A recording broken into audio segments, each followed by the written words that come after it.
Hello and welcome to Simply Balanced, the podcast where we dive into, all things balanced. I'm your host, Taylor Grasso, a registered dietitian with a passion to helping you find your unique Balance Girl aesthetic in this often hectic world. Each episode will explore different facets of living a balanced life, whether it's unraveling the latest nutrition trends, discovering mindful eating strategies, or discussing tips for a balanced lifestyle that fits your routine. Balance isn't about perfection, it's about making choices that feel right for you, nurturing your body and mind, and enjoying life's simple pleasures. So whether you're sipping your morning coffee, heading out for a walk, or winding down for the evening, I'm thrilled to have you join me. So let's dive in and talk, all things balanced.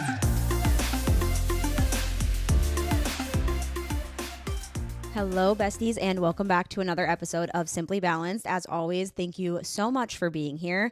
I love you guys, and I cannot believe that we just hit 300,000 on TikTok. I remember the first time that I ever had a video go viral, and I gained like 5,000 followers, and I was literally shook that 5,000 people cared what I was saying and wanted to listen to me. And now there is almost 320,000 of you across all social media platforms, and that's actually insane. So thank you so much for being a part of this community. Thank you so much for following along, and thank you so much for listening. With that being said, I feel like we kind of need to go back to the basics of what Simply Healthy really started with, which is intuitive eating. And I realized that I've never actually done kind of a deep dive into intuitive eating on the podcast before. So that's what we're going to do today. Talk about the 10 principles, talk about some misconceptions with intuitive eating, and some of the recommendations that I give to really start intuitive eating in your daily life. It's something that feels and sounds like it should be easy, but I always say this to clients, it's actually kind of hard because when we're so used to dieting, we're used to the all or nothing mindset, we're used to black and white. Intuitive eating can be a little bit more gray. So we're going to dive into all things intuitive eating, and I'm really excited to talk about this one today. Like I said, Simply Healthy is literally rooted in intuitive eating. So this is one of my favorite things to talk about, and honestly kind of what I talk about all the time. But when we talk about intuitive eating and what it actually is, I see so many misconceptions on the internet, which is why I really want to break that down a little bit more. I'm going to read you kind of a very formal description of intuitive eating because I think it's important to really have a good idea of what the mission and the purpose is behind intuitive eating. So intuitive eating is a self-care eating framework that integrates instinct, emotion, and rational thought. It encourages you to listen to your body's natural hunger and fullness cues rather than following external diet rules or restrictions. The goal is to cultivate a healthy relationship with food, mind, and body by embracing food freedom, rejecting the diet mentality, and fostering body respect. Intuitive eating is about honoring your health and taste preferences while finding satisfaction and joy in eating without guilt or judgment. One other thing that I always like to include in my definition of intuitive eating is that it's an evidence-based practice. And when we think about a practice, you can never be perfect at something that you have to practice at, correct? I actually related this to golf the other day when I was talking about it, which who knew that I would ever relate anything to golf? But my husband got me into full swing this past year, and now I actually love watching all of the golfers. I still don't love golfing, much to his dismay, but I'm not necessarily opposed to watching all of the golfers, and I absolutely love full swing. Like, if we could put all sports into a reality TV version, I would watch every sport with my husband for the rest of my life because it's so much more entertaining, and you still see who wins, like all the tournaments and stuff. It's just not these lengthy games. Okay, that was a little side note, sorry, but if you haven't watched full swing and your husband or partner or boyfriend is a golfer, highly recommend watching it together because it's very entertaining.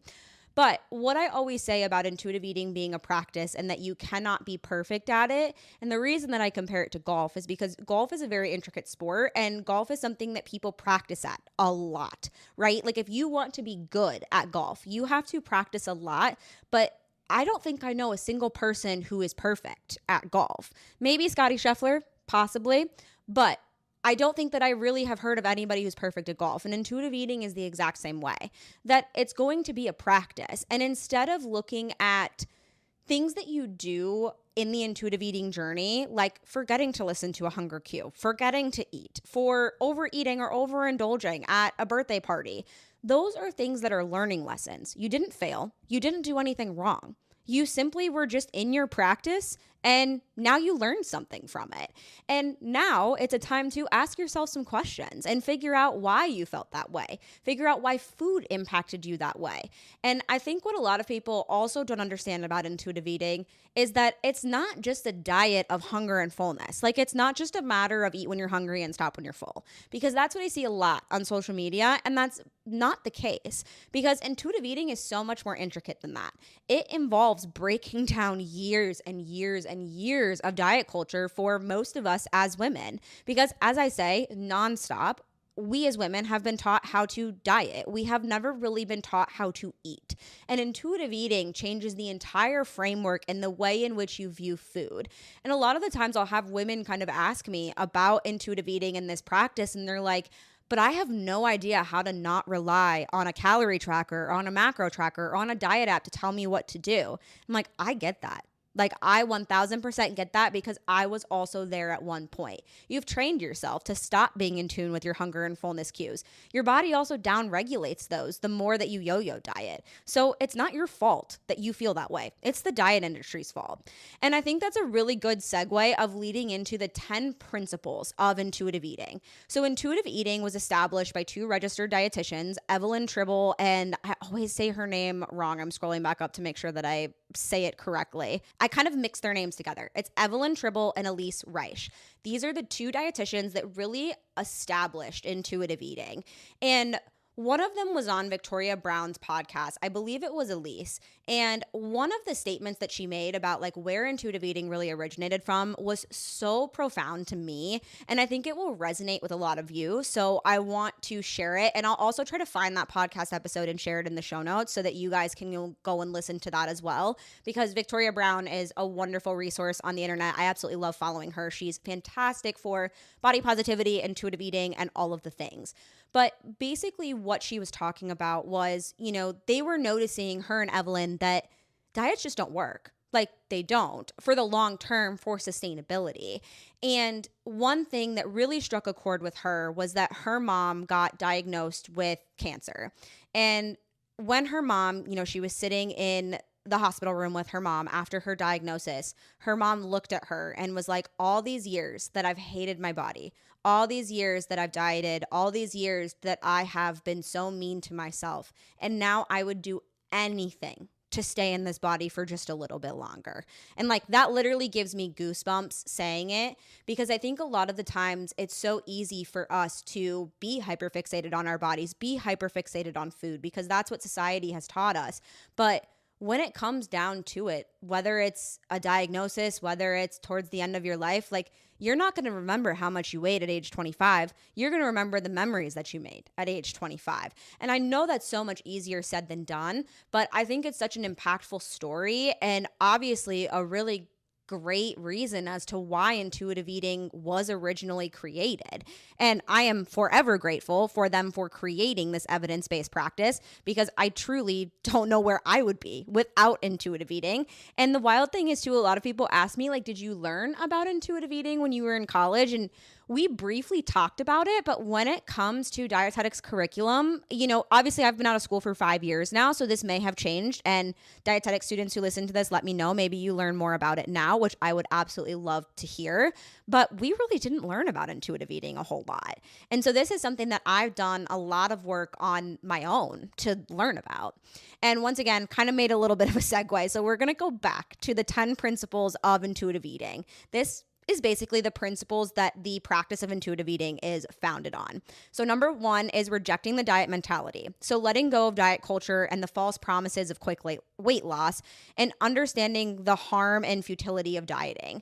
Because we talk about this a lot, but dieting doesn't work in the long term. I actually just had a video go massively viral, kind of telling my story a little bit of transitioning from calorie tracking, macro tracking, excessive working out to intuitive eating and more low impact exercise, and how it's really changed my life and changed my health for the better.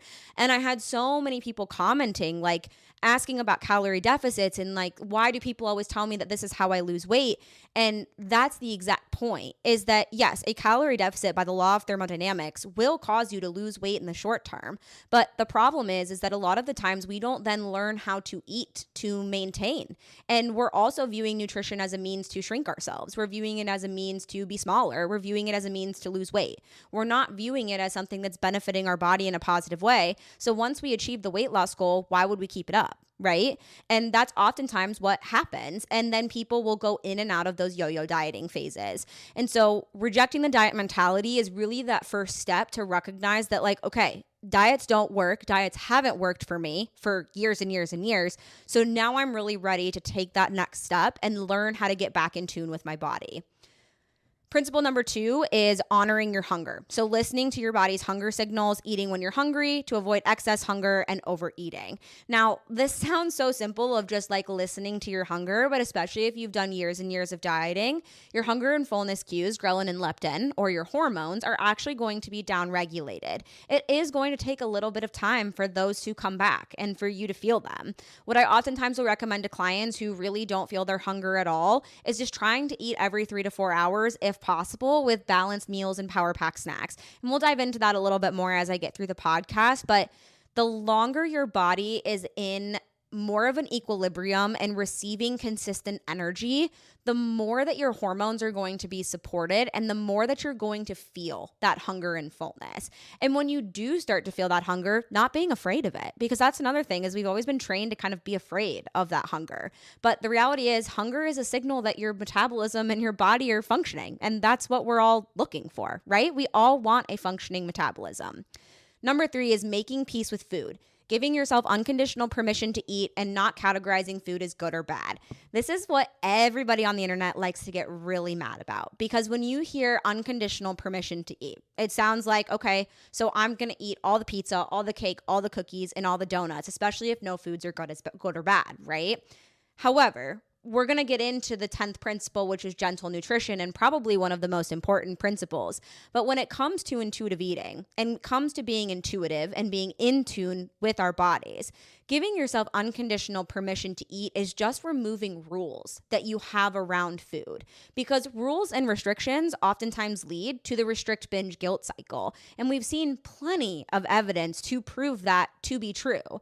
And specifically, when you deem foods good or bad, the foods that are bad or off limits are the foods that you're probably going to overindulge or overeat. Like, think about your high school boyfriend that your parents told you couldn't hang out with. How badly did you want to hang out with him because your parents said you couldn't, right? It's the exact same thing when we deem foods good or bad.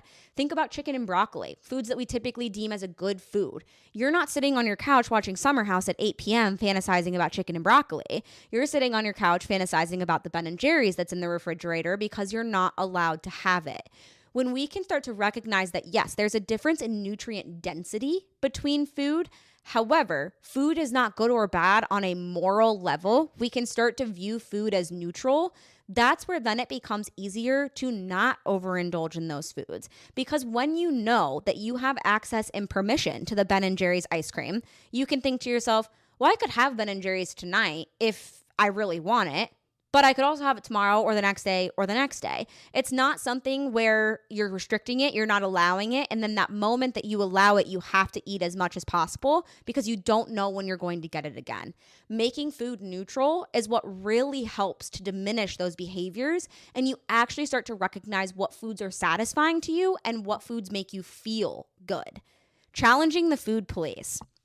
Silencing the negative thoughts that label you as good or bad based on what you eat, and combating the guilt and self-criticism that's associated with eating. Something that I tell every single client that I work with is that if you've struggled with food or body image, which is like most women to ever exist, the likelihood that you're going to still have these thoughts in your lifetime is high. And the reason for that is because we live in a society that's focused on it. Like, we live in a society of the food police. Think about your Aunt Susan at Thanksgiving, who's talking about Ozempic, who's talking about the keto diet, who's talking about all the things, right? Like, there are going to be people in your life, there's going to be videos you see on social media that are going to make you rethink the way you view food, nutrition, body, all of the things. So what you have to learn in intuitive eating is understanding that you are on your own journey, and what is good for your body might not be good for someone else's body, or vice versa. We're all different human beings who have different activity levels, different genetics, different sexes. We have all of these differences in our lives, yet we all, for some reason, think we need to eat and work out the same to all look the same. But that's never going to happen. If you ate and exercised exactly like your favorite influencer, you still wouldn't look like them because they have different genes, they have different metabolisms, they have different all of the things, right? So recognizing that in yourself and realizing that you don't need to feel guilt or shame for nourishing and taking care of what your body specifically needs. Number 5 is discovering the satisfaction factor. So finding pleasure and satisfaction in eating and choosing foods that taste good but also make you feel good. I always like to say that satisfaction has 2 different components. The first component of satisfaction is the taste, flavor, and texture of your food, right? Like you want your food to taste good. Taste, flavor, texture, temperature. What is it that your body is actually craving?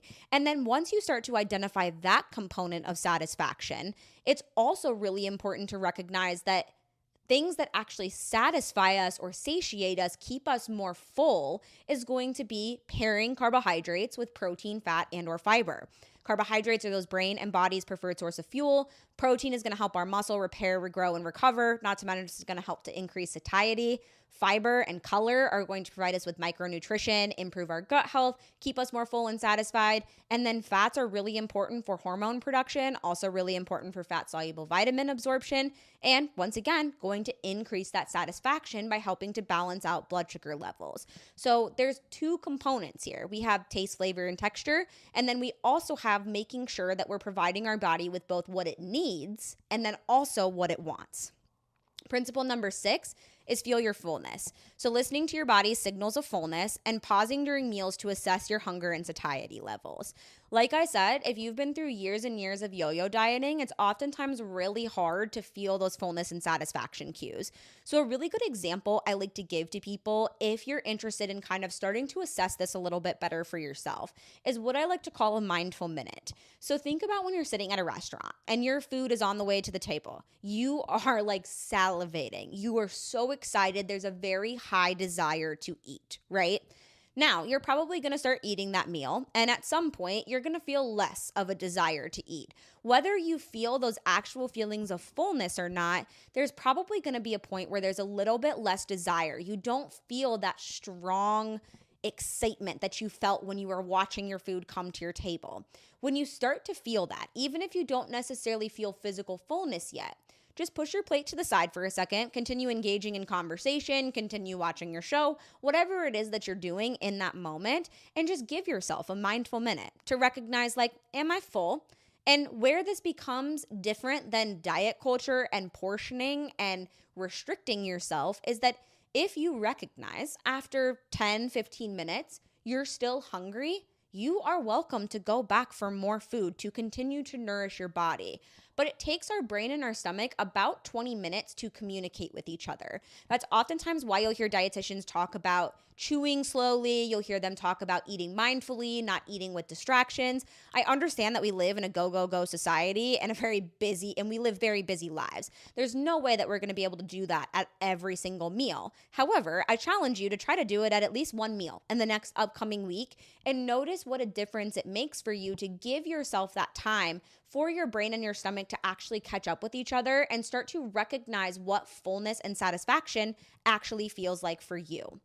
Number 7 is cope with your emotions with kindness. Address emotional eating by finding non-food ways to cope with stress, anxiety, and boredom, and practice self-compassion and kindness. Something that I oftentimes will talk about with clients when it comes to emotional eating is not that you are never allowed to emotionally eat ever again, right? The reality is emotions are tied to food. There is a lot of deep-rooted nostalgia, emotion that we have tied to different varieties of foods, and it's okay to seek comfort in food.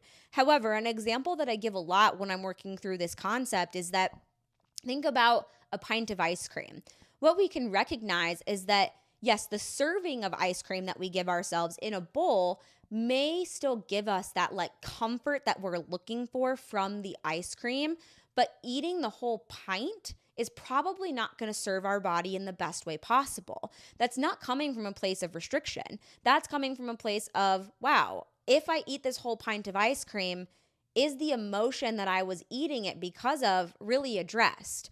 Versus giving yourself that comfort from the food, from a portion that actually serves you in a positive way and provides you with that moment of comfort, but then also asking yourself, what non-food ways do I actually need to cope with stress, anxiety, boredom, anger, sadness, all of these things that we might feel when we normally turn to food. It allows us to actually experience those emotions and work through the root cause. Cassidy and I are currently teaching a Nourish Without Numbers group coaching program, and one really great example that she gave a couple weeks ago when we were talking about this was a headache, right? Think about when you have a headache and you just pop an Advil. You're kind of covering up the problem, because the reality is the headache might come back. The Advil might solve the headache, but what was that original root cause of the headache? Was it dehydration? Was it that you didn't eat enough? Was it that you didn't sleep enough last night, right? These are all things that we want to kind of think about, understand, and know about our bodies. Same thing goes when it comes to emotional eating. What is the actual root cause of that emotion? Knowing and understanding those triggers can also help you to better prepare for instances where you might be inclined to emotionally eat. And then recognizing, in terms of the practicing self-compassion and kindness, that if you overindulge or if you overeat related to emotions, you don't have to feel guilt or shame. There's self-compassion, there's kindness, there's empathy that you can give to yourself, because you're going through something that's difficult, and it's okay to feel those emotions. Like I said, intuitive eating is a practice. It's not something that any of us are ever going to be perfect at. Principle number 8 is respect your body. Accept and appreciate your body as it is. Let go of unrealistic body standards and embrace your unique shape and size. Now, when it comes to respecting your body and taking care of your body, I think that it's really important to talk about body positivity, and it's also really important to talk about body neutrality, because the goal is not that you have to be positive about your body all the time. The reality is we're going to have days where we have bad body image days, and that's okay. We live in a society where that's just something that we're probably going to experience. The goal is obviously that you feel them less frequently as you get further down into your intuitive eating practice, but it's also important to recognize that when you're having a bad body image day, we don't have to automatically go to the negative. We can go to body neutrality, where instead of being mean to ourselves and nitpicking and pulling apart our body, instead of doing that, what we can do is just be neutral and just recognize that we exist in this body right now. I'm just neutral in it. It's not good and it's not bad, but I'm grateful that I exist in it.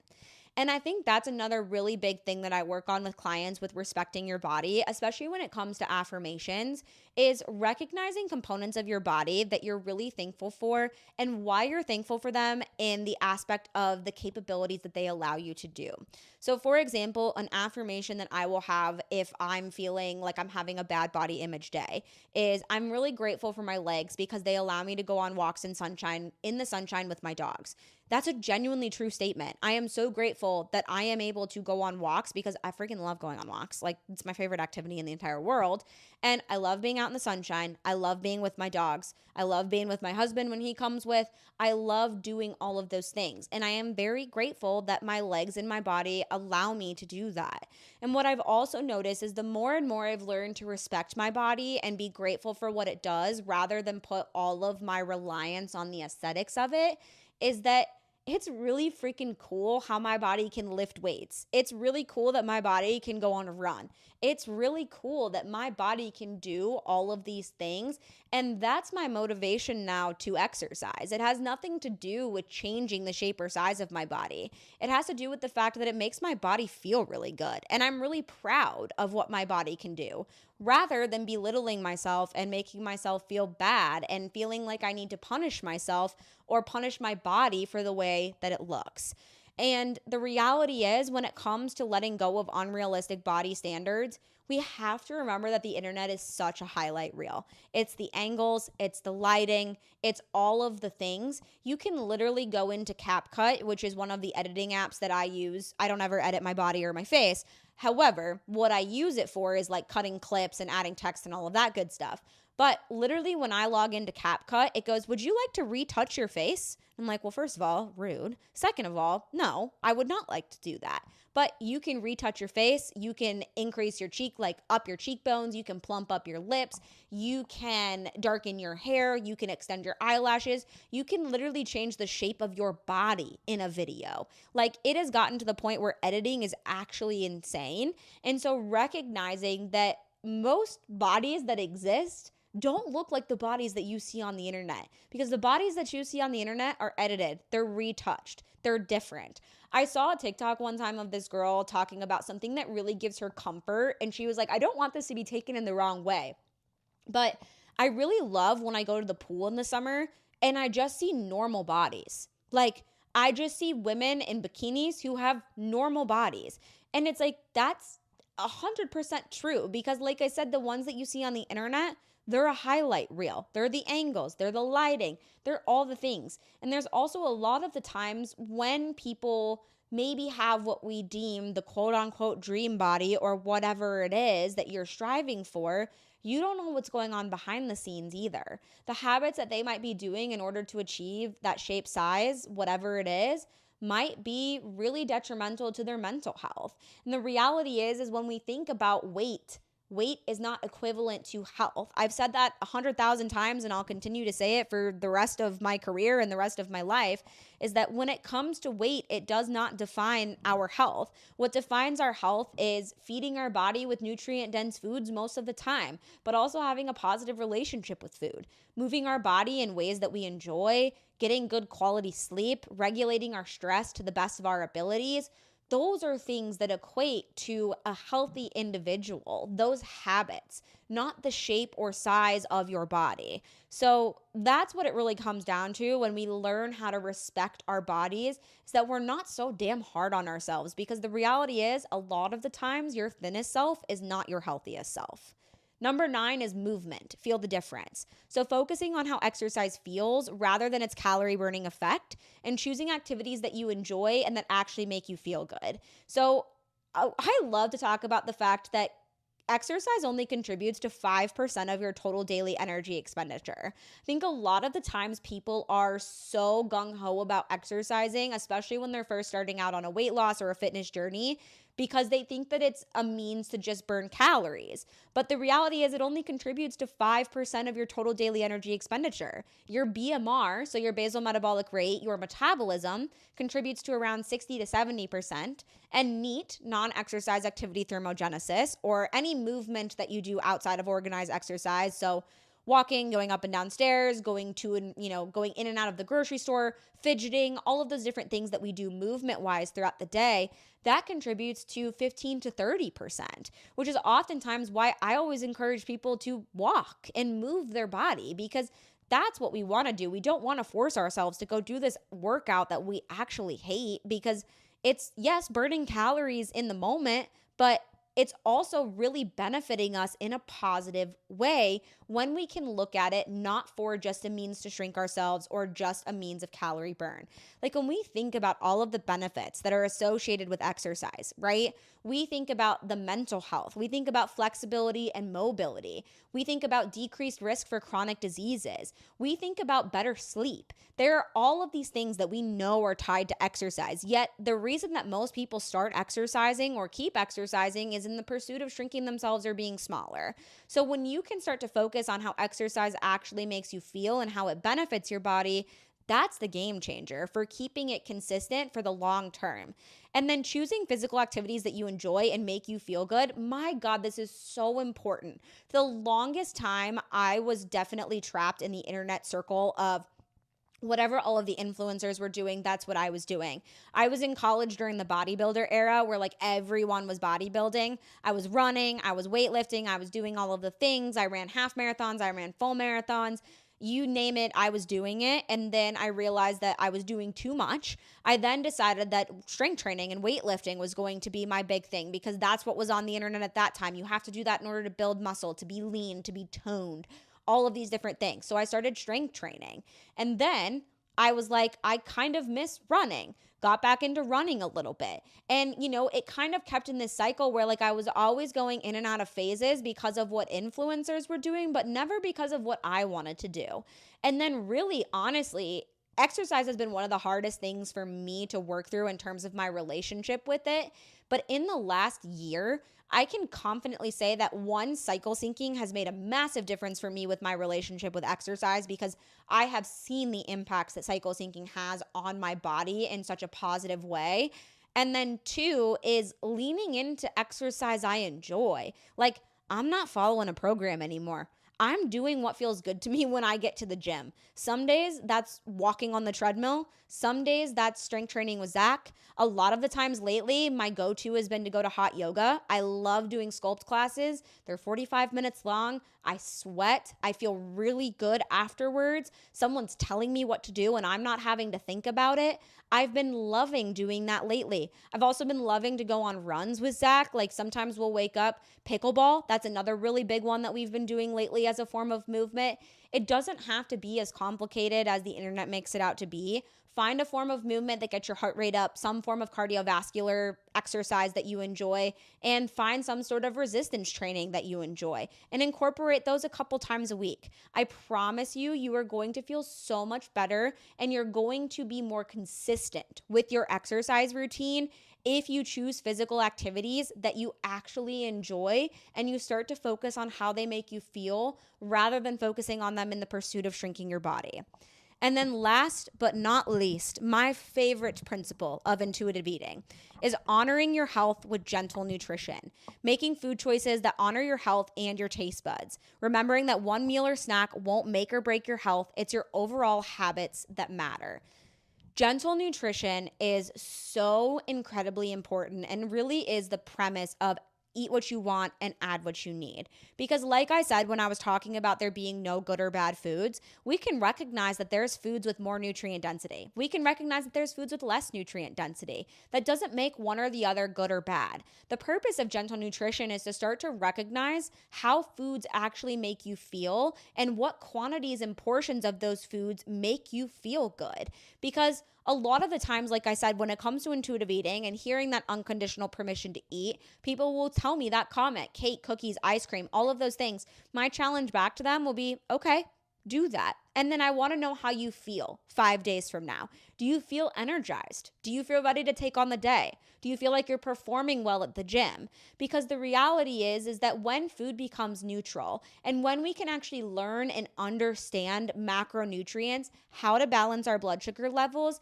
and what actually makes us feel good coming from food, that's gentle nutrition because we don't feel restricted.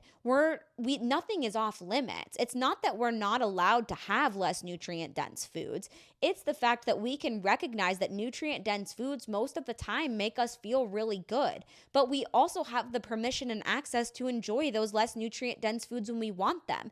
And how can we add to them in order to increase the nutrient density? And also recognizing that we don't have to add to them every single time. The goal is not to be perfect at this. The goal is 80-20. And I know that sounds, and people say that all the time, but it truly is about finding that balance and about understanding gentle nutrition and how you can help your body in a positive way. And a great example of this would be kind of think about like a bag of chips, right? If you ate the entire bag of chips, like a big bag of chips, you might not feel that good, right? But also if you restricted yourself from eating the chips and you were never allowed to have them, but you like the taste, flavor, and texture, you also wouldn't feel very good. So finding that happy medium where you can still enjoy the chips in a well-balanced way in a portion that actually serves your body in a positive way, that is what gentle nutrition is. And that's not coming from a place of restriction. That's coming from recognizing how foods make your body feel and what's actually satisfying to you in that moment. One of the biggest premises, like I said, that I work on when it comes to gentle nutrition is this concept of blood sugar balance. Because in my opinion, that is truly the magic key that everybody is looking for.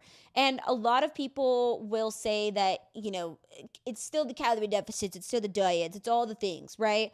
But the reality is that when we can learn how to actually eat rather than how to diet, we can learn how to make nutrient dense foods fun. Like, for example, this week I had chicken gyros as one of my dinners. I had the Power 4 carbohydrates, protein, fat, and color. I had a like, people get mad at me when I say non-bread, but I'm going to say non-bread like wrap thing. I smeared it with hummus for some fat and some fiber. I added on a tomato, cucumber, and pickled onion salad with some lettuce for some color. I added on the Greek marinated chicken for some additional protein.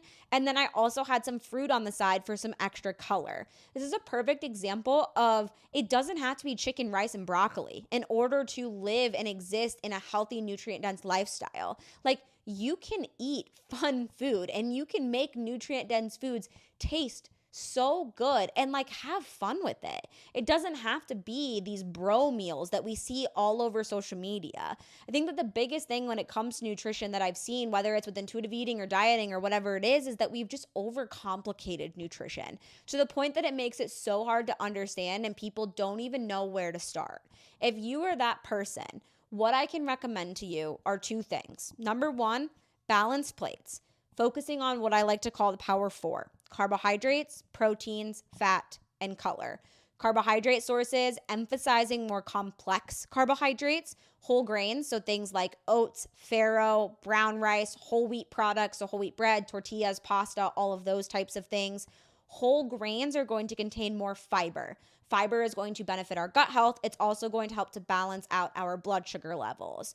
And fruits and vegetables fit into the complex carbohydrates category. We also have some beans and legumes, lentils, another great form of carbohydrates that are complex, contain some of that fiber, right? And then we've got protein, okay? So we have animal-based proteins. We have meat. We have dairy, cottage cheese, Greek yogurt, all of those types of things. We've also got milk is another dairy product that fits into there. Seafood, tofu, tempeh, edamame, soy-based protein sources, soy milk, all of those types of things, incorporating those into all of your meals.